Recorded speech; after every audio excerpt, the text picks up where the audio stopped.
प्रभु यीशु मसीह में स्नेह की बंधुओं, हमारे पिता ईश्वर और प्रभु यीशु मसीह आप लोगों को अनुग्रह तथा शांति प्रदान करे। प्रभु यीशु मसीह के पुनरुत्थान के बाद जो पहला इतवार आता है उसको हम नया इतवार कहता है।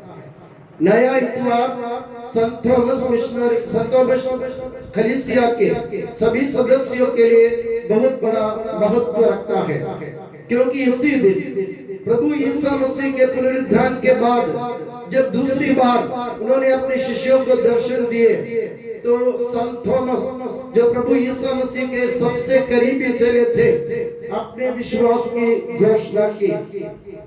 आज के सुसमाचार से आपने सुना प्रभु यीशु मसीह संत थॉमस से कहते हैं कि मेरे हाथ के निशान देख लो, मेरी बगल में हाथ डालो और विश्वास करो कि मैं की मसीह हूँ। हम ये नहीं देखते कि संत थॉमस दौड़कर उनके घावों का स्पर्श करते हैं या उनके बगल में हाथ डालते हैं। प्रभु यीशु मसीह के दर्शन मात्र से ही संत थॉमस ने इस दुनिया के सबसे बड़े सत्य की घोषणा कर दी। वो सत्य एक है, जैसे स्तोत्र ग्रंथ अध्याय 39 वाक्य 5 और 6 में कहा गया है, एक इंसान के जीवन का सबसे बड़ा ज्ञान, सबसे बड़ा सत्य क्या होता है? जो इस दुनिया में मानव के रूप में जन्म लेता है उसके जीवन का सबसे प्रथम और सबसे प्रधान सत्य क्या है? पवित्र ग्रंथ स्तोत्र ग्रंथ में लिखा है, तूने मेरी रचना की, तूने मेरा सृजन किया और तूने मेरे ऊपर हाथ रख दिया। ये ज्ञान मेरी समझ के परे है। तो दुनिया में सबसे बड़ा ज्ञान ईश्वर सृजनहार है और ईश्वर पालनहार है। तो प्रभु यीशु मसीह के दर्शन मात्र से जब संत थॉमस ने पुकार कर कहा मेरे प्रभु मेरे ईश्वर, तो संत थॉमस ने ज्ञान की घोषणा कर रहा था कि तू ही मेरा ईश्वर है, तू ही मेरा सृजनहार है, तू ही मेरा पालनहार है। इस दुनिया में तू ही मालिक है, तू ही पालनहार है, तू ही बचानेहारा है और तेरे अलावा इस दुनिया में हमारा कोई नहीं है। इस बड़े सत्य की घोषणा संत थॉमस ने अपने जीवन से की। और दूसरी बात, संत थॉमस के 4 गुणों पर हमें आज विचार करने की जरूरत है, मंथन करने की जरूरत है। सबसे प्रथम गुण उनका विश्वास ही है। जैसे मैंने कहा, प्रभु ईश्वर को, प्रभु यीशु मसीह को सृजनहार और पालनहार के रूप में, तारणहार के रूप में स्वीकार करना, कबूल करना और उसका व्याख्यान करना उन्होंने बखूबी से किया ये काम संत थॉमस ने। दूसरी बात, संत थॉमस निडर थे। संत थॉमस की निडरता माने उनके मन में कोई भय नहीं था। पवित्र ग्रंथ संत यूहन्ना के सुसमाचार के अध्याय 20 में हम पढ़ते हैं, जब यहूदियों के भय से शिष्य लोग द्वार बंद कर अंदर एकत्रित थे, थॉमस उनके साथ नहीं था। मतलब यहूदी लोगों के डर से शिष्य लोग द्वार बंद करके अंदर बैठे हैं। यहूदी कौन है? यहूदी यीशु मसीह के दुश्मन है, सत्य के दुश्मन है। यीशु मसीह रूपी सत्य को खत्म करने वाले यहूदी लोगों के भय से जब शिष्य लोग डर रहे थे, थॉमस उनके साथ नहीं था। इसका मतलब क्या है? डरने वालों के साथ थॉमस नहीं है, डरने वाले के साथ थॉमस नहीं है, और जो थॉमस के साथ है वो डरते भी नहीं है।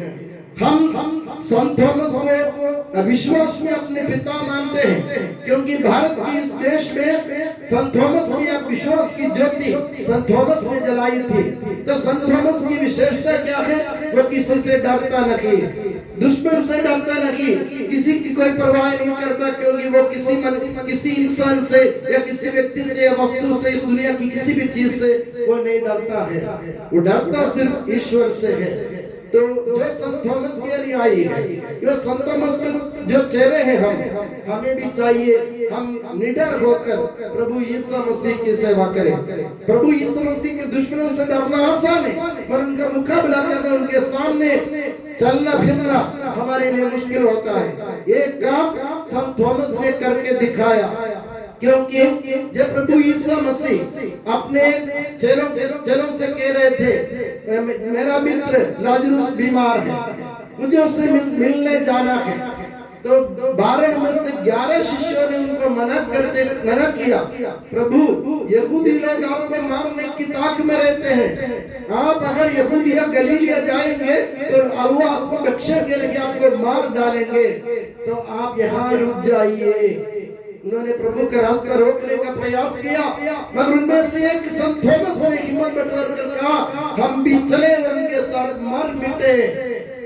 अध्याय जो संधिवन की सुसमाचार अध्याय 11 वाक्य 16, संत थॉमस की आप देखो निडरता देखो, हिम्मत देखो उनकी, ये हिम्मत हमें हासिल करने की जरूरत है। हम भी उनके साथ उनके साथ चले और मर जा।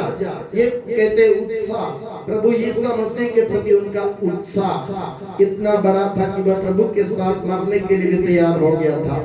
हम में से कितने लोग तैयार हैं प्रभु के लिए मरना, न कि प्रभु के साथ मरने के लिए हम कितने लोग तैयार हैं? सोचने का वक्त आ गया है मेरे प्यारे बंधु। संत थॉमस ने ये भी करके दिखाया, वो कहा कि हम भी उनके साथ चलेंगे और मरेंगे। और तीसरी बात, संत थॉमस की जिज्ञासा। संत थॉमस की जिज्ञासा आप जानते हैं, जब प्रभु यीशु मसीह ने उनसे कहा, अपने शिष्यों से कहा मैं अपने पिता के पास जा रहा हूँ, मैं जहाँ जा रहा हूँ वहाँ का रास्ता तुम लोग जानते हो, वहाँ का मार्ग तुम जानते हो। तो संत थॉमस ने अकेले ने जिज्ञासा के कारण प्रभु से कहा, प्रभु हम ये भी नहीं जानते कि आप कहाँ जा रहे हैं, तो वहाँ का मार्ग हम कैसे जान सकते हैं, वहाँ का रास्ता हमें कैसे मालूम पड़ेगा? तो प्रभु ने उनकी जिज्ञासा की पूर्ति करते हुए प्रभु ने उनसे एक बड़े सत्य की घोषणा की। प्रभु ने कहा मार्ग सत्य और जीवन में ही हूँ, मुझसे होकर गए बिना कोई पिता के पास नहीं पहुंच सकता। तो ये जिज्ञासा के कारण, संत थॉमस की जिज्ञासा, उनके अंदर जो जिज्ञासा थी, उस जिज्ञासा के कारण, उत्सुकता के कारण प्रभु ने सत्य की घोषणा कर दी। मेरे प्यारे बंधुओं, हमें एक और सत्य हमारे सामने आ गया कि प्रभु यीशु मसीह मार्ग सत्य और जीवन है। उसी से होके जाएंगे तो हम पिता के पास जाएंगे, स्वर्ग धाम में पहुंचेंगे, और कोई रास्ता है ही नहीं इस दुनिया में। तो मेरे प्यारे बंधुओं, संत थॉमस के विश्वास आपने देखा, उनकी निरंतरता आपने देखा, उनकी उत्सुकता आपने देखा, और उनके जो उत्साह है प्रभु के प्रति वो भी आपने देख लिया। तो हमें संत थॉमस ईसाई कहलाने के कारण, प्रभु यीशु मसीह के चेले संत थॉमस के चेले होने के कारण हमें भी इन 4 गुणों को अपने जीवन में समावेश करने की जरूरत है। सबसे पहले हमारा विश्वास गहरा हो, जैसे प्रभु के दर्शन मात्र से उन्होंने कहा कि तू ही सृजनहार है, तू ही पालनहार है, तू ही बचाने हारा है। और दूसरी बात, वे प्रभु के साथ मरने के लिए तैयार हो गए थे। तीसरी बात, उन्होंने अपने जीवन में अपने शिष्यों के लिए, दूसरों के लिए मार्ग दिखाने वाला बन गया, अपनी जिज्ञासा के कारण, अपने उत्साह के कारण। तो ये उत्साह, जिज्ञासा, उत्सुकता और विश्वास हमें अपने जीवन में लाने की जरूरत है। जब तक हम इसको अपने जीवन में नहीं अपनाएंगे, 4 गुणों को, तो हम प्रभु यीशु मसीह के और प्रभु यीशु मसीह के चेले संत थॉमस के चेले कहलाने लायक नहीं है। आज आप देखिए दुनिया के कोने कोने में अगर आप देखिए तो संत थॉमस कलीसिया के मिशनरी आपको कहीं ना कहीं जरूर मिलेंगे। इस दुनिया में कहीं भी जाइए, कोई सा भी देश में जाइए, संत थॉमस ईसाई कलीसिया के वहाँ के मिशनरी आपको एक ना एक आपको जरूर मिल जाएगा। इसका कारण क्या है? क्योंकि हमने संत थॉमस से विश्वास ग्रहण किया, जिन्होंने प्रभु के साथ मरने के लिए तैयार हो गया था, जिन्होंने अपने उत्साह के कारण, जिज्ञासा के कारण, उत्सुकता के कारण, विश्वास के कारण प्रभु यीशु मसीह के बड़े प्रेरित बन गए थे। हमें भी संत थॉमस का अनुकरण और अनुसरण करते हुए अपने जीवन में प्रभु यीशु मसीह की घोषणा करने की जरूरत है। हम दुश्मनों से नहीं डरे, बल्कि उनका मुकाबला करें। जैसे आपको मालूम है संत थॉमस अकेले ही बाहर घूम रहे थे। अगर संत थॉमस अविश्वासी होते, संत थॉमस के मन में कोई विश्वास नहीं होता, अगर उनके मन में कोई उम्मीद नहीं होती, उनके जीवन में कोई उमंग नहीं होता, तो वो क्या करता? दूसरे शिष्यों के साथ वो भी कमरे के अंदर बैठ जाता। मगर संत थॉमस अकेले ही इस दुनिया में घूमता फिरता है प्रभु यीशु मसीह की मृत्यु के बाद। कारण क्या मालूम है? जैसे मैंने आपसे कहा, संत थॉमस विश्वास करता था कि मेरे प्रभु की जबान कभी व्यर्थ नहीं जाएगी। प्रभु ने उनके सामने घोषणा कर दी थी, मुझे दुख भोगना पड़ेगा। प्रभु ने दुख भोगा और प्रभु ने कहा मैं 3 दिन बाद जीव फूंका मरने के बाद। तो संत थॉमस भली भांति जानता था कि मेरे प्रभु की जवान व्यर्थ नहीं जाएगी। प्रभु जो करता है वही कहता है, प्रभु जो कहता है वही करता है। जवान का पक्के है मेरे प्रभु।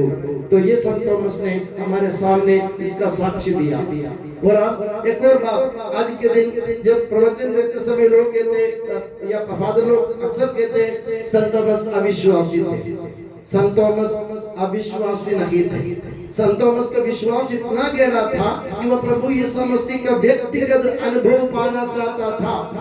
दूसरों के कहने से नहीं, दूसरों की जबान से नहीं, दूसरों के बयान से नहीं, बल्कि अपने जीवन से प्रभु का स्पर्श करना, प्रभु का अनुभव करना, प्रभु को चखना चाहता था वो। मेरे प्यारे बंधुओं, व्यक्तिगत रूप से मेरे कहने से नहीं, आप प्रभु यीशु मसीह को व्यक्तिगत रूप से अनुभव करने की कोशिश करो। प्रभु यीशु मसीह को चखने की, परखने की कोशिश करो, तब जाके आप प्रभु यीशु मसीह के चेले कहलाने लायक बन जाएंगे। और विश्वास में हमारे पिता संत थॉमस के हम चेले कहलाने में समर्थ हो जाएंगे। तो मैं दुआ करता हूँ आज के दिन आप लोग इन 4-5 गुणों पर विचार करते हुए अपने जीवन में इन सब गुणों का समावेश करने की कोशिश करें। और मैं दुआ करता हूँ कि प्रभु यीशु मसीह, माता मरियम और प्रेरित संत थॉमस हमेशा आप लोगों को अपनी नियामत की छत्र छाया में सुखी और सुरक्षित रखे। पिता, पुत्र और पवित्र आत्मा के नाम पर आमीन।